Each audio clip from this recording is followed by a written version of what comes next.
Most people take melatonin for one reason, to fall asleep faster. But research has found it does something else as well, something that may matter for chronic nerve pain like sciatica. Tonight, I am not giving you my opinion. I am walking you through what laboratory studies have actually found about melatonin and pain, what it can and cannot do, and the specific safety consideration that matters most for seniors before adding it to a nightly routine. My name is Dr. Michael Kent, 20 years working with seniors managing sciatica. Drop a comment below right now, your age and your city. Now let us get straight into this.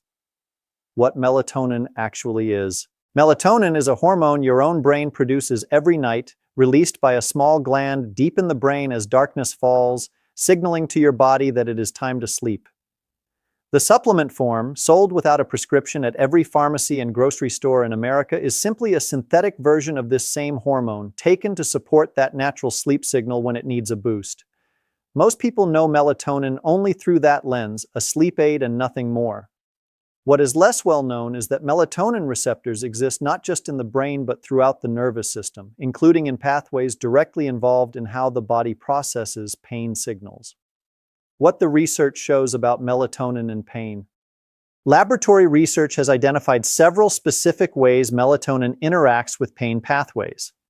Studies have found that melatonin can reduce the production of inflammatory compounds, specifically by lowering activity of an enzyme called COX-2 and reducing nitric oxide production, both of which are involved in maintaining inflammation around irritated nerve tissue. This is a similar inflammatory pathway to the one targeted by some conventional anti-inflammatory approaches, though melatonin works through its own distinct mechanism. Research has also found that melatonin interacts with several pain-related receptor systems in the body, including pathways involving natural opioid receptors and GABA receptors, both of which play a role in how intensely the nervous system perceives pain signals. In animal studies, melatonin administration reduced pain responses to inflammatory triggers in a measurable dose-dependent way. Here is where it is important to be precise rather than overselling what the research shows. In a specific study using a sciatic nerve injury model, researchers found that melatonin reduced one particular type of pain sensitivity.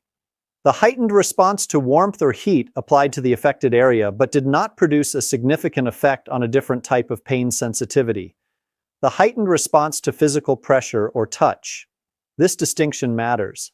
It tells us melatonin appears to influence certain pain pathways more than others, rather than acting as a broad universal pain reliever for every type of nerve sensitivity that comes with sciatica.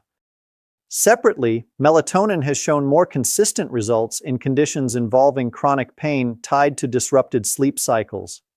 Clinical trials in conditions such as irritable bowel syndrome have found that melatonin taken over several weeks improved both sleep and reported pain levels, an effect researchers attribute partly to melatonin's role in calming an overactive nervous system rather than acting directly at the site of tissue irritation. What this body of research suggests, taken together, is that melatonin may offer modest support for nerve-related pain, likely working through a combination of reduced inflammation and a calming effect on an overactive nervous system, rather than functioning as a direct treatment for the structural causes of sciatica, such as a compressed nerve root or a tight piriformis muscle. Why sleep itself may be doing much of the work. There is a second layer to this worth understanding. Chronic sciatica and poor sleep often feed into each other. Pain makes it harder to fall and stay asleep, and poor sleep reduces the body's overnight tissue repair processes, which in turn can leave nerve tissue more sensitive and inflamed the next day. This becomes a cycle that is difficult to break from either direction alone. Melatonin's primary well-established role is improving sleep onset, helping you fall asleep more easily, and supporting a more regular sleep-wake cycle. If poor sleep has been part of what is keeping your sciatica inflamed and sensitive, improving sleep quality through melatonin may indirectly support the overnight nerve repair processes discussed elsewhere on this channel, separate from any direct pain pathway effect. This distinction matters for setting realistic expectations. Melatonin is not positioned here as a treatment that will directly resolve nerve compression or muscular tightness. It is better understood as a tool that may modestly support pain regulation while also improving the sleep quality your nerve tissue depends on for its own repair. the safety consideration that matters more than the dose.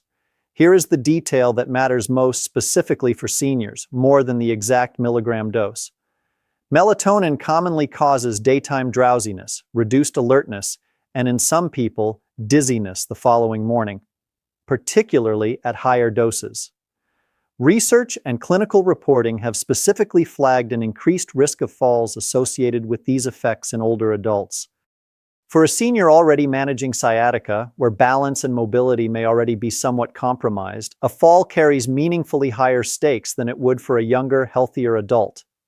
If you take melatonin, getting up during the night, whether to use the bathroom or for any other reason, deserves extra caution. Turn on a light, move slowly, and hold on to stable furniture if needed, particularly in the hours immediately following your dose when residual drowsiness is at its highest. Melatonin products available without a prescription also vary considerably in their actual content compared to what the label states, since supplements are not regulated with the same oversight as prescription medications. Starting with the lowest available dose, often 1 to 3 milligrams rather than the higher 10 milligram doses sold in many gummy products, is a reasonable approach, since research suggests lower doses are often just as effective for sleep onset while carrying less risk of next-day drowsiness. Melatonin can also interact with certain medications, including blood thinners and some blood pressure medications, and it is not well studied in combination with many other prescriptions seniors commonly take. This is precisely the kind of addition worth specifically mentioning to your doctor or pharmacist, not because melatonin is inherently dangerous, but because checking for interactions takes a few minutes and removes meaningful uncertainty. Putting this into perspective, melatonin is not a treatment for the structural causes of sciatica, and it should not replace the stretches, movement strategies, and nutritional approaches discussed elsewhere on this channel that work directly on the inflammation and compression driving your nerve pain.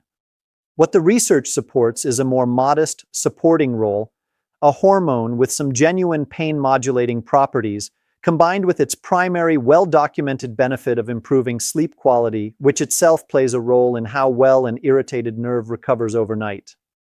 If you are already taking melatonin for sleep and have sciatica, this may be one of the few habits in your routine that is doing more for your nerve pain than you realized, simply by improving the sleep your body needs to repair. If you are not currently taking it and are considering starting, that decision, including the right dose for your situation and any interactions with your current medications, is one worth making together with your doctor or pharmacist, not based on a video alone. This is general educational information based on published research. It is not a recommendation for or against melatonin for your specific situation. If you experience excessive daytime drowsiness, dizziness, or any fall while using melatonin, discuss this with your doctor promptly. Drop a comment and let me know if you currently take melatonin and whether you noticed anything change in your sciatica. Subscribe for more research-based information like this every week. This video is for educational and informational purposes only. It is not intended to diagnose, treat, cure, or prevent any disease or medical condition, and it is not a recommendation for or against melatonin use. Melatonin can interact with certain medications, including blood thinners and blood pressure medications, and may increase fall risk in older adults due to drowsiness. Consult your doctor or pharmacist before starting melatonin, especially if you take other medications. If you experience a fall, severe dizziness, or any concerning symptoms, seek medical attention. Dr. Michael Kent is a senior health educator with 20 years of experience, not a licensed physician. Viewer discretion advised.